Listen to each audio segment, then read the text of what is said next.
Ladies and gentlemen, thank you once again for tuning in to another episode of the Generational Wrestling Podcast. As always, is yours truly, the 28-year-old piece of gold, the franchise, aka the showstopper, better known as the GOW's resident tribal chief.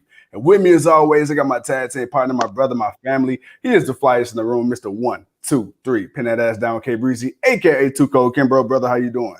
Man, I'm good to go, man. How are you, man? Glad we got a special guest with us today, man. We're gonna have a little fun, man. I'm really excited. Well, with that being said, with no further ado, she's wrestled for companies like NXT, Shine, Shimmer, Insane Championship Wrestling, Pro Wrestling Australia. She's also held ICW Women's Championship, the PWA Women's Championship, PWA Tag Team Championship, and Heart of Shimmer Championship. We have Shazza McKenzie. Shazza, how are you? I'm fantastic. Those intros that you had for for both of you are some of the best intros I've ever heard on a podcast. And I thought I need to pick up my game. I need more nicknames to spitball before my name comes out. Well, look here, trust me, if you ever need them, I got you, okay? So as I said before we went live here, this is going to be an open forum. We're going to ask you questions. Feel free to say whatever comes to mind. We're going to do the same, and we're going to have a lot of fun, okay? Sounds great. All right, so we're going to start off with a couple of softball questions. So obviously, the time difference here is a very big one as it's 11 o'clock here. What time is it your time?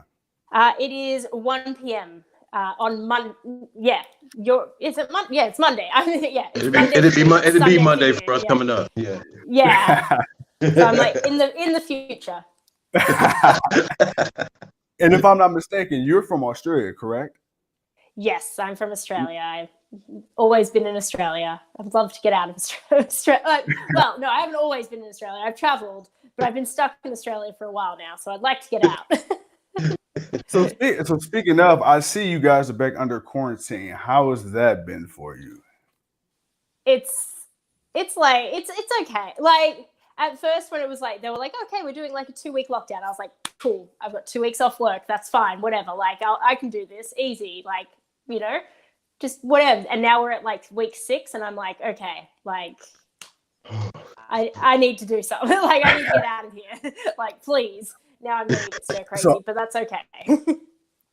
Now, I got a question because I know you travel all over the world a lot, especially you've been here to the States numerous times, time and time again. With you being a native of Australia, explain the lifestyle difference between being in Australia and then coming here to the States for the first time. I think Australia's it's very similar. It's a very similar culture, but I think Australia's just a little bit more laid back, a bit more chill, a bit more everything's fine, right. Just a bit more laid back. But with that said, that's nothing like us. Yeah, but I do think Americans are very polite, where they're always very oh, hey, how are you? That was doing a weird, very they're very happy and stuff, but I don't think it's the same as we're very just whatevs, mate. Hey, how's it going? Whatevs. Whereas it's more in your face, happy, and we're just cool, whatevs. Well, even though you guys are on quarantine now, how has it been for you for the past year in wrestling and just being able to, go out and do, what you do best? Oh my gosh. So with the initial shutdown of everything, I didn't wrestle for 7 or 8 months. It was a silly amount of time. It was from March until October. So I don't know, maybe 6 months. And maybe I'm being dramatic. Because we were allowed to return to training a lot sooner, but we weren't allowed to have capacity amounts of people in buildings. So we did a few no crowd shows, but then we didn't really do anything much until about October. Which was hard, but we got through it. And then but then the last from October through till June when I felt we were kind of we were in a bit good groove and it was getting things were picking up and we were the world, it was kind of my schedule was getting busier. I was I actually have wrestling every weekend again. It wasn't oh, maybe I'll have wrestling once a month if somehow I can do this. But like, yeah, it was starting to pick up, and then it all crashed again. But that's all right. Whatever. It was nice. It was nice to sort of have normality for a couple of months. Can you explain the psychological toll it takes on you as a performer? Wrestling in front of a crowd, then going from no fans and no audible reaction to having to do it basically in front of nobody. It's wrestling in front of no one is so like, you don't like you know whether or not you're doing things good or bad, like technique wise, but you don't know if you're doing any, like you don't know if what you're doing is connecting to anyone at all, because there's no feedback, there's no like cheering or booing or like, oh, like, because even like hitting the crowd go, oh, like, okay, that was a don't do that. Right, like they didn't like that one. They didn't like that one. That's that. But like, you don't have that. You're just trying things, and you're like, I don't even know if any of what I'm trying is like connecting to people whatsoever, because there's no feedback to it all. So then, yeah, having a crowd react to things and like know whether or not you're doing something good or bad or whatever in between is just like, I don't ever want to have to go back to no crowd shows. Like I will happily wait till they let us have crowds again. I lie, I probably won't. I'll probably be like, yes, I need to wrestle as soon as I'm allowed. But like, in theory. Like it's like if I got a choice, I would rather just have the crowd. But yes. that's but I because I've always wondered, I always thought that maybe it probably may help some wrestlers, because you have to kind of, you have to push a little extra. You have to go a little further with what you're saying and what you're doing. So you have to make it feel through the TV. So even though that it was hard for a lot of people to want to watch wrestling because you didn't have the crowd participation, you still had some people who still watched it and they enjoyed what they saw. So I was wondering if, was there any moment or opportunity for you when you could, that you felt what you were doing was getting over, or did you feel like maybe it was staggering? Oh gosh, it was very like, during this whole period of time, it was all very like, it wasn't until maybe like March that I was like, oh, okay, things like I'm connecting with the crowd again. Like, and I probably was connecting with the crowd before that, but I feel like we had like this lull period when we first went back to shows where the crowd just reacted to everything. So it did, like, I didn't know if I was doing good or bad or whatever. They were just excited. Like it wasn't like I wasn't doing my job to get a reaction from them. They were just like, hell yeah, we're wrestling. This is great. I was like, oh my God. Yeah, exactly. And you're like, hell yeah, I'm killing it. But like, I was like, they're just excited for everyone. So it was around March where I was like, oh yeah, okay, like they're reacting to what I'm doing, and like they understand my story and the story that I'm trying to tell with my character. And so that was, I think that was a good little turning point in this whole experiment. Which it was for everybody. It was definitely an experiment for everybody. Franchise? All right, so my question for you. So growing up, were you always a fan of wrestling? Like, when did you get into wrestling? How did that come about? I was not a fan of wrestling. I was very like girly. Like I was a very girly girl. Like growing up, I wanted to be a singer and a dancer and a pop star, and I was going to be the next Britney Spears or whatever.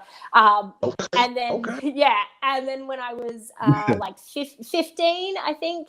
I was then also like a really cool person, and I had a boyfriend that was like older than me, and I used to like hang out at his house, and he wanted to watch wrestling, and I was like, I don't want to watch this. This is horrible. Hate it. And then one day he like wore me down and he put it on, and I was like, fine, whatever. And Trish Stratus walked out, and I went, what is this? What is this? This is like she was just so gorgeous and so strong and like so badass and like just kicking ass. And I was like, oh, this is the coolest thing I've ever seen. And then like from that day, I was obsessed. Like I broke up with the boyfriend. I was like, don't care about you, care about wrestling. Don't care about my friends, care about wrestling. Like it was it. Like I was on every forum. Like within a week, I was on every forum. I'd rented every DVD. It was all I cared about. So basically, if he hadn't have shown it to you, you would have still been together longer, possibly, huh? Possibly. Well, it's a good thing he did because you win some, you lose some. all right. Hey, well, that was one worth losing because we got you. So we. So speaking of wrestling, okay, so when did it kind of click for you? Like, this is something I can do and actually make a living and a career out of it possibly one day. I did, like when I started training to be a wrestler, I didn't think I was going to make it. It was like I didn't think this is going to be a career or I'm going to make money or even that I'm going to travel the world at all. Like I thought, especially so I started training in 2007. So women's wrestling specifically at that time was in a very, very different era. And then on top of that, I was in Australia. And at that time, no one from Australia had been signed to WWE other than Nathan Jones, which I don't really, not really the same. Right. So it was a very when I started wrestling, I was just like, oh, this is cool, like that I get to like hang out with my friends on the weekend and wrestle and learn, like perform and like learn this thing that I like. It wasn't until probably there was a point I think when I was about 3 or 4 years in where I was like, okay, I need to travel. Like I'm not going to get any better in Australia, but I still didn't think like I wasn't trying to make wrestling a career because it's still like WWE was still very much in the diva era, and I'm not a diva, and I knew and to me that was the only way you make a living is if you get signed by WWE. So it wasn't actually until I did work at NXT in 2015, which came about very sporadically, and they asked me there the day before because I was in Florida visiting people, and like they were like, oh yeah, come down tomorrow at 1 p.m. and I was like, what are you talking about? Okay. And then so it wasn't until I did it that I was like, oh, like maybe I could do this. And then from that point on, which was like October 2015, from that point on I was like, I am going to be a successful professional wrestler and I'm going to make a living out of this. And I was just like tunnel vision and crazy, and everyone had to just put up with me being crazy. Well, speaking of NXT, you have quite the relationship with Jessica McKay, aka Billie Kay, and you also wrestled Kairi Sane. So can you please explain, because I was listening to it earlier, but I want you to kind of reiterate, how did the whole NXT experience come about? So the NXT experience came about, basically I was in Florida. So we were I was over in America for a Shimmer taping, and I think we had Shimmer like one weekend and then we had Shine the next weekend. And so the week between them, I was in Florida at my friend's house, just because what else am I going to do between it all? And we were planning on going to the NXT taping that was happening because it was the first time I'd been to America since Jess and Cass had gotten signed. So I was, hoping to see them wrestle on NXT. I was very excited for them. And somehow, I don't know exactly how it happened. I think it might have been like Jess or someone had mentioned, hey, like there's a couple of like international girls, like literally just down the road if you want to use some extras that you can't normally use. And they gave them like a list of everyone that was there. And from the list, they chose myself, Evie, who's now Dakota Kai, and Kaylee Ray. And basically they called up and said, okay, we want these 3 girls tomorrow, not in a week, tomorrow. At the taping at 1 p.m. And my friend was like, okay, so what do you have to wear? And I was like, absolutely nothing. I've not planned to be a professional, like backstage. It was, and like somehow like through all my friends, we like put together an outfit. Like I had no jewelry. I didn't have my nails. It was a wild time. Like it was, and it all happened so quickly that I didn't really get a chance to like realize, like, I mean, I knew what was happening, but it didn't really sink in until maybe like the next day when it was all said and done. And I was like, oh, okay. And then I had like the whole thing happens again when the episode actually airs, because then it's like, oh, like they didn't just cut it, like, because they could just cut it. Like what's left they might have been like, well, this is horrible, and cut it, because they taped it at the time, and then they didn't cut it, and I was like, oh shit, like this is actually happening. Okay. And then it's just crazy. I don't know. It's just absolutely such a wild thing that I've gotten to experience that I realize is very rare for people to experience.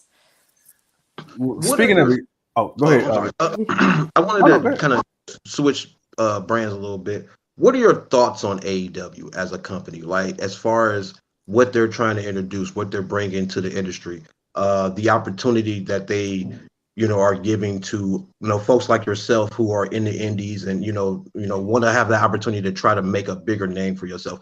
What are your thoughts on AEW and what they're doing, and is there any interest in AEW? I think I love AEW. I love what they're doing. I think it's so insane. When you look back, maybe 3 years ago, when these guys were all at the top of Ring of Honor in New Japan, to and when these rumors first started happening that they were starting a company, you knew it was you were like, oh cool, but you still always think it's just going to end up like TNA, which isn't a dig to TNA, right. Absolutely. For years, TNA was that was the second player, but where AEW has gotten in 2 years is much further than where TNA was able to get back in 2004 and 2005. So it's so wild to see what they've accomplished, and to see them selling out arenas and just everything that they're doing, and to do it in their own way, which is not just be a carbon copy of WWE. And I know they get a lot of slack because they have ex-WWE stars in there, but I think they have a very good mix of the ex-WWE stars and the fresh talent. I think they've done a good job at mixing it. I love their women's division. I wish their women's division got more time on TV. But me too. I think, but whenever they are given the time on TV, they excel, and I think that's so amazing. And they get lots of time on Dark and Dark Elevation, and now this Rampage is coming, and what's going to happen there, I don't know.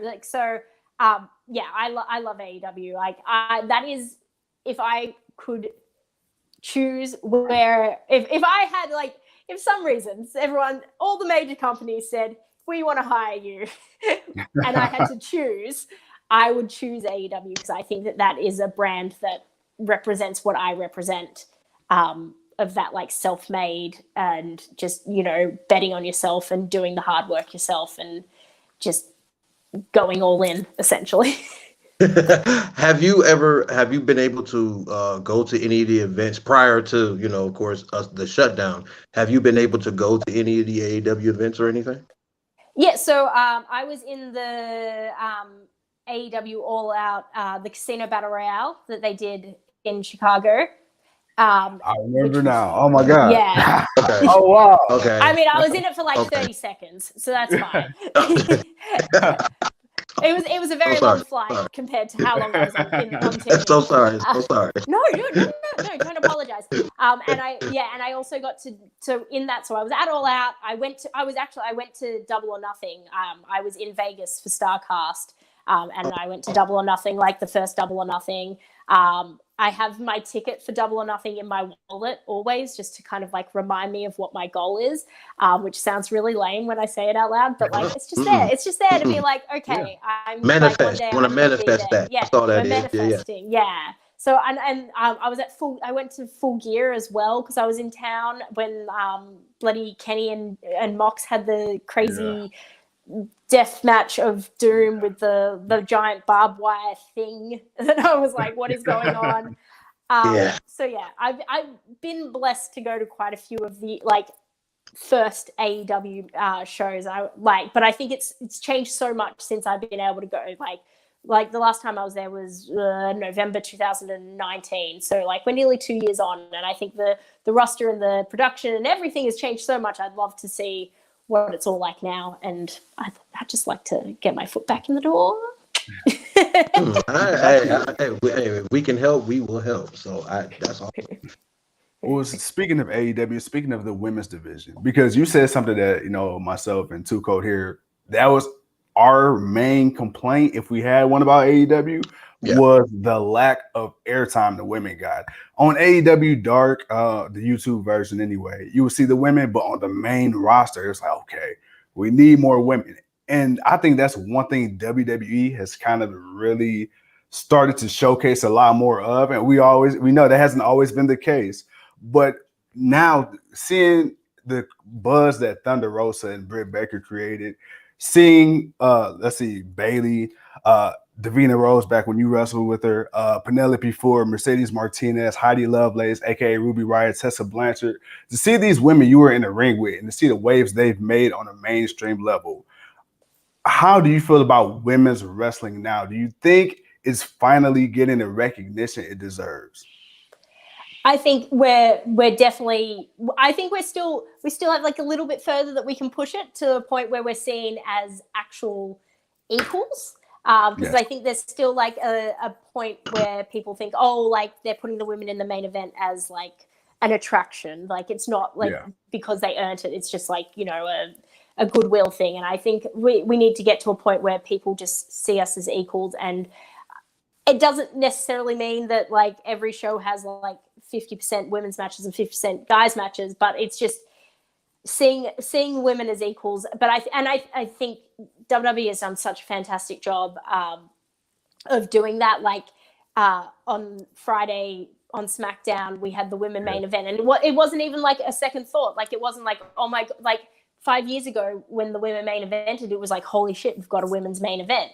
But this is just like, oh yeah, of course we have a women's main event. Like this, it just happens. Like it's not a big thing. Like they are like the stars just as much as the guys are the stars. So why wouldn't they be in the main event? And I think that's just to do with how they present the women. And I think AEW did a really good job when they put Thunder and Britt in the main event. And I just think they just need like a little bit more time to. Right. But then like it's hard though. They've got 2 hours of TV time a week, whereas WWE has like 7 hours of TV time. Like 9 hours, 10 hours. Yeah, like it's a different ball game. Like it's like they've got to split it up between like different amounts of people. So I get it. I'm like I think maybe now that they've got Rampage and they're going to have a bit more TV time, I'd hope to see a bit more women on Rampage or whatever. Like whatever. We'll see what happens. Yeah, I think Rampage would be more just because I think it's only going to be maybe about an hour. So it'll be just focused on more just having more matches, which would be good to give people that maybe won't end up on Dynamite. They'll give them a little bit more time. But I kind of want to harp on something. You said the women's wrestling now is definitely different. And when you mentioned the Divas era earlier, I cringed at it because I hated the Divas era.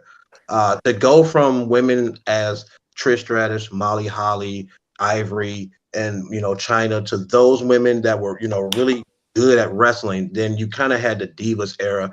And honestly, for me, Beth Phoenix, AJ Lee, and maybe Paige were the only 3 women I actually respected out of that era. And I'm glad we got away from it because we then moved on. We got to Charlotte and everyone else. And I like what AEW is doing, and I would like for them to maybe kind of do something of what WWE maybe is doing now with them, and just kind of put them more on the front, like you say. And but no, I definitely wouldn't mind seeing you in AEW definitely kicking butt with Britt Baker going after the championship. And I just want to put that out there so we can get you there. I just want to help put that out there. So we're manifesting.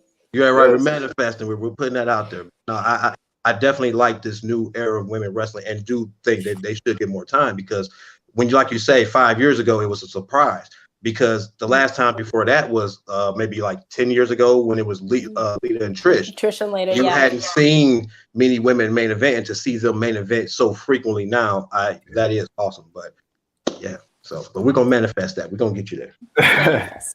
We're gonna make sure we tag TK and Brandy and everybody, but that's later. We're gonna do that. We're gonna definitely do that. So I want to talk to you about Shine Wrestling, and I want to talk to you Yes. about Shimmer and a couple of other big independents you worked on. So describe your time in Shine Wrestling. This one, I see you debuted with Davina Rose, aka Bailey. You took on Allison Kay, who's another huge name.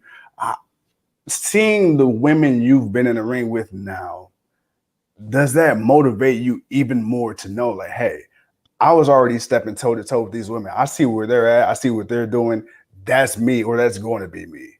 Like, how much of a reality is that to you now? 100%. Like, it's knowing that it's not so much knowing that I've been in the ring and gone toe to toe with them. It's just that knowing that, like, they've been through the same sort of struggle that I have, and they were able to overcome and like get success is like it's a motivating factor. Like, every time I see someone that I've been in the ring with or shared a locker room with get something successful, like we all win. Like, it's like, oh, like that's one for us, like for working hard. Like, working hard works, and like it gives you that like hope that, okay, like just keep going. Like it. And sometimes people are like, Shaz, like you're crazy. Like you don't keeping going is too much. But it's like, it's all I have. So I have to just keep going. But I will tell a funny story. Not really. It's not really that funny. I've oversold this about that match. The tag match is actually, so me and Bailey, when we were tagging, when they were discussing who was going to take the pin, actually me and Bailey started wrestling the same day. Technically, but like I had my first match on the Saturday, she had her first match on the Friday, but because of like the like time zone difference, we technically had our first match on the same day. And so then when they were trying to decide who had to take the pin, the promoter was like, oh, all right, well, like which one of you has been wrestling the longest? And we were like, well, about that. And then she was like, yeah, technically. And I was like, well, technically it's the same. Like, and technically it was me. So yeah, that was my fun story. Okay, so what would your advice be, especially to young women that's really trying to, come into this game, especially because, like you said, we're trying to get the women on, get it seen as equal, right? We already know, me and Tuco, we say all the time, a lot of the matches on the card, our favorite matches are the women. So what would your advice be to young girls right now that's looking up to people like you and others that want to get into this but aren't really sure? I think the best advice is just to like work hard. Like, you just there's no substitute for hard work. Like, you can't have a gift go, like, if you have a gift that you do in one match and everyone sees it and then you get an opportunity from that, you've still got to show up to that opportunity and perform. Like, you can't bullshit your way to success. Like, there is, like, you have to have what it takes to back it up. It's good to have things that make you stand out and to get noticed, and that's great. We're all trying to get noticed, but you've got to be able to back it up. So making sure that you are trained fundamentally well and that you don't stop training. There's no, oh my God, I've graduated wrestling school, I'm done, I'm ready, I've learned everything there is to learn. Just keep working, and like, don't work through injuries, but just keep working hard, keep doing whatever you can, whether it's match study, whether it's like just practicing promos in your house in front of a mirror so you get more confident talking, because it's just like, that's such I think an oversighted part of wrestling, especially on the women's side. I think that a lot of girls don't even think about cutting promos that often. So I think like things like that, and like go to the gym and all that sort of stuff, but just be consistent and persistent and work hard, because there's just no substitute for hard work, and it just is what it is. I would definitely love to hear you cut a promo on AEW, because I just by talking to it, I can definitely hear that you would definitely have something to say. So and like I said, we're gonna manifest that. We gonna get that there. But we're gonna manifest it. Right. But I see that you ranked within the top 50 of the PWI, top women wrestlers. How does that make you feel, knowing that you're one of the top 50 women wrestlers in the world? So every year that list comes out, and there's always the people that go, "It's just a silly list. It doesn't matter." But like, it matters. Like, it doesn't matter, but it's cool. Like, it's Exactly. if you're a wrestling fan and you've been a wrestling fan before you become a wrestler, being ranked by PWI is freaking cool. Like, Exactly. I don't. It's been around forever. Yeah, like exactly. Like, I don't look into my ranking and go, "Oh, well, I should have been higher, or I should have been lower, or like how this person beat me, or whatever." Like, but it's just cool to be like recognized for your hard work. And like, I didn't get listed. I don't think I got listed until like 2017. So I'd been wrestling for like 10 years or 9 years by the time I got ranked. Majority wise would be because I live in Australia, so nobody actually sees half the things I do. Because until like 2 years ago, we didn't have like streaming on video on demand and stuff. So it was like just like years of my career that just don't exist and are in the abyss. But that's okay. But like, it's just, yeah, it's really cool to get like listed. And I'm like, when I finally got listed, I was like, fuck yes, like this is cool. I wasn't like, oh my God, like I'm so much better than everyone, but it's just like, yeah, like cool. Like I did this, like somebody recognizes me. That is awesome. Well, I'm gonna tell you right now, if someone thinks that's not a cool accomplishment, it's bullshit. Because you got to think there's probably 50 women just in WWE alone. So the fact you were ranked in the top 50 in the world, shout out to you. Now, I have another question for you, because we talked earlier about mental health and the role that plays as far as being in front of fans, not being in front of fans. But as a public figure, how do you deal with people online? Those people you can't necessarily just slap the shit out of and you want to. How does that work? Because I feel so bad. I look at the comments on some of these superstars threads and I'm like, wow, people really can't separate reality from fantasy sometimes. Oh, it's a lot. And like, I've had a lot of like, there's been times that I've had moments where Twitter has just come for me for, I don't know, for things, lots of silly little things, and they'll just pick up on something and like start attacking you, and it's like, oh my God, okay, like chill, like that's not what was happening here. And it can get very overwhelming. Like especially like, because you're like, no, that's not what I was saying, or like you're just twisting this into some narrative, or like what you want me want it to be, or like you just like the amount of people will just tell me I'm a bad wrestler and like that I'm fat. Like, cool, thanks. Like I'll just go, I don't know, starve myself to death or something. I don't know, whatever you want. It's just like there's just so much, or like the amount of like slut shaming and shit like that for every time like I post a photo. It's a lot. I'm very lucky that I have a very, very supportive husband who puts up with me whenever I have my mental breakdowns, because I do like it gets to you, and like I have cried my eyes out for stupid things that people have said to me on the internet. I know, like logically, I know that they're just some stupid person on the internet, but it freaking like it gets to people, and like I think people need to be more aware of that, and and be a bit nicer on the internet, and like stop this like gang mentality where like they'll like, oh, like ratioed you, like who cares? Right. Get off the internet. It's like you're just attacking someone and like not even thinking about this person, like, because like being a public figure doesn't give you this right to just attack them for like things that you don't know anything about. Like it's a lot. And you just have to like try and not listen to it, and use the quality filter when you can, and just move on with life, and just try and laugh things off when you can, and try not to bite. The worst thing you can do is bite. Don't argue with them, because if you argue with them, then 50 more little trolls will come and attack you. So don't ever react to the trolls. They want you to react. Don't. At least not online. Well, speaking of that, you said something that I'm gonna pass it to my partner here. You said that people like to pick apart what you say and twist the narrative. That brings me to my next question: cancel culture. It's something that's running wild through every aspect of entertainment in general. How do you feel about that?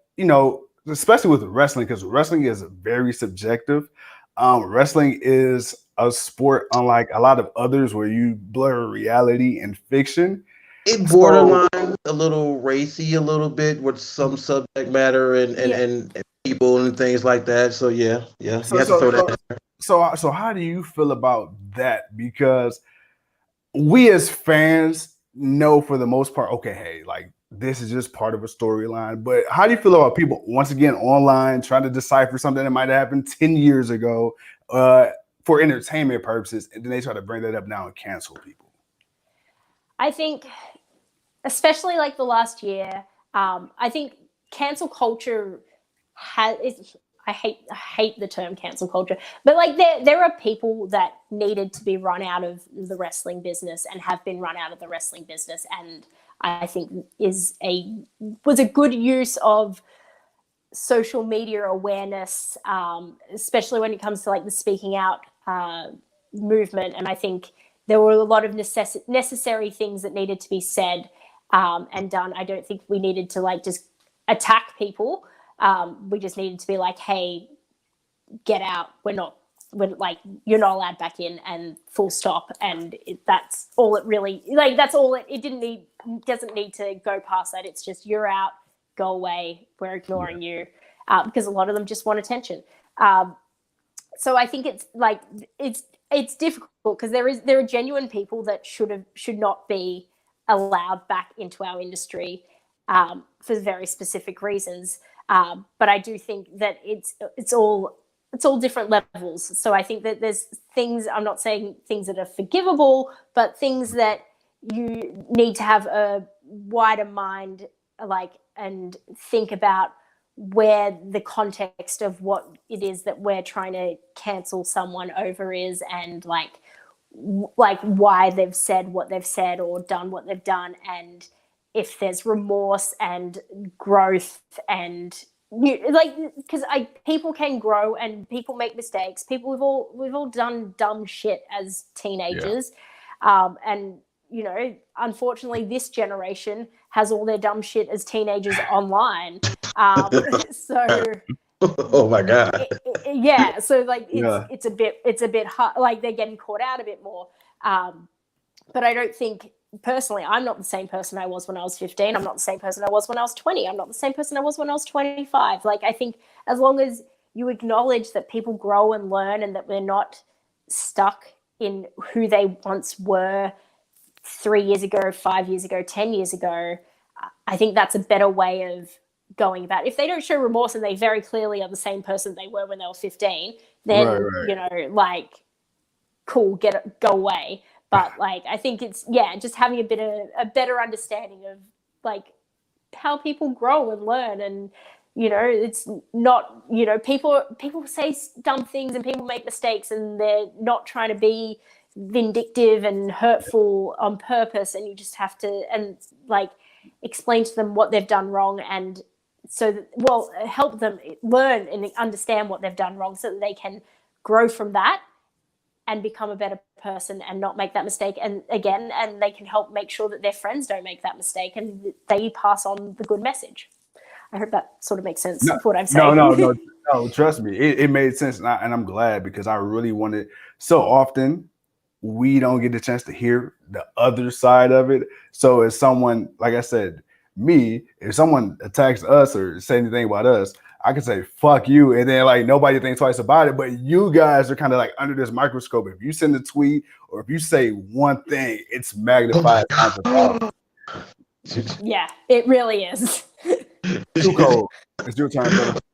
I didn't know you guys were on lockdown there, so I was gonna ask, did you have any future dates of coming back to the U.S. or anything like that? Well, prior, but then I'm like, but she kind of on lockdown, so I guess that question. But was there any plans for anything prior to the lockdown? So Australia has shut our international borders in March 2020, and they basically have said that the soonest that they'll open,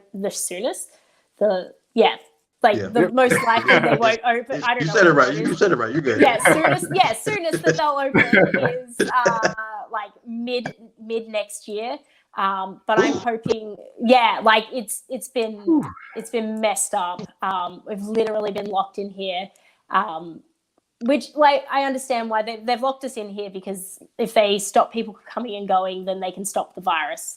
And then, but which like was working for them for a while, but then it didn't work, and now we're in lockdown. So it's like the second they say that vaccinated people can get on that plane, I am there. Like that is all, like that's all I care. Like it's just, that's all I want. Like I just want to be able to just have like one like maybe it's one more run over in America, maybe it's not, I don't know. I just want to know that I tried and that I gave it my all, and if like that's it, then that's it. But I felt like I was just about to like hit my peak, and then the world crashed. So I just need to like just do one more thing and just you need like, to punch somebody. That's all. Just say you need to punch somebody. You need to slap somebody around. I get you.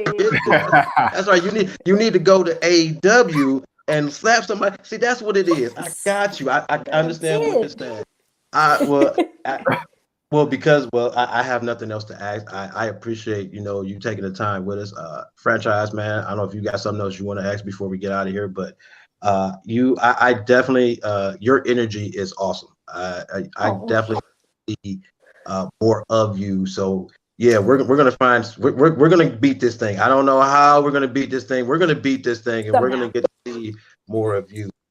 Thank you so much. Thank you. All right, so I do have one more thing to ask you. So, since you liked my introduction earlier, I figured maybe I can get one from you. So, what I would like, and I'm asking pretty please, if we can get Shazza McKenzie to cut a promo introducing the AEW. I mean the GOW, excuse me, Generation of Wrestling Podcast. Not them. We're gonna manifest to them, but now it's about us. I'm doing like the opening to the podcast. Yes, ma'am. That's what I'm doing here. All right. Oh God, on the spot. I don't know if you've heard this. I have my own podcast, and I had it for like a year, and I still never worked out an intro. See, now you got to do one now, especially after today. You definitely have to get one now. I know. Okay. This is Shazza McKenzie. I'm here on the GOW podcast, the podcast about freaking all the good wrestling and all the cool things. We've got the franchise, we've got Too Cold, and you got your girl, Shaz. Awesome. Thank you. And now before we get off, feel free. Any social medias you have, please plug them in so we can follow you. My Twitter and Instagram are at Shazza_McKenzie. Those are probably the best places to follow me. I have Facebook, I guess, if you want to use Facebook, but I don't know. Most people under the age of 40 don't. Then there's some 35-year-olds there. They're quiet, but they're there. They're there. They're there. And then the best place or way to support me is my Patreon, which is patreon.com/Shazza McKenzie, where there's a bunch of exclusive content, photos, live streams, podcasts, random crap. I don't know, my daily update of me just being like, hey guys, I'm in my apartment again. So that's great. So yeah, like damn COVID. Well, with that being said, ladies and gentlemen, thank you once again for tuning in to another episode of Generation Wrestling Podcast. You are truly the 28-year-old piece of gold. He's Too Cold, and she is Shazza, aka future AEW Women's Champ. Don't quote me on that. Nah, you can't. Please. No, you can.